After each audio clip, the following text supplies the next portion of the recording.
Breaking news చూస్తున్న మహాకుంభమేళాకు సంబంధించి మహాకుంభమేళాలో రెండో అమృత్ స్నానం జరుగుతోంది.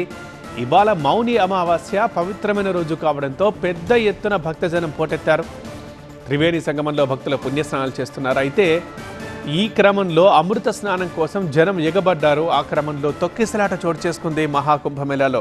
దీంతో 40 మందికి పైగా గాయాలైనట్టుగా తెలుస్తోంది. ఇక వెంటనే వారిని హుటాహుటిన ఎట్లాగో అక్కడే అంబులెన్స్లన్నీ ఎక్కువగా తిరుగుతున్నాయి కాబట్టి హుటాహుటిన సెక్టార్ 2 ఆసుపత్రికి ఆ 40 మందిని తరలించారు. ఇక వారికి ప్రస్తుతం హాస్పిటల్లో చికిత్స జరుగుతోంది. ఇక ఇవాళ పుణ్యస్నానాలకు కోట్ల మంది వస్తారని అంచనా వేస్తున్నారు. ఇటు తొక్కిసలాట ఘటనతో అఖండ పరిషత్ కమిటీ కీలక నిర్ణయం తీసుకుంది. అమృత స్నానాలు రద్దు చేసుకుంది అఖండ పరిషత్ కమిటీ. తెల్లవారుజాము నుంచే లక్షలాది మంది పుణ్యస్నానాలు చేస్తున్నారు. భక్తులతో నిండిపోయింది ప్రయాగ్రాజ్ పరిసర ప్రాంతమంతా. ఇవాళ తెల్లవారుజామున 2:30 తర్వాత నుంచి భక్తుల్ని ఘాట్లోకి అనుమతినిచ్చారు.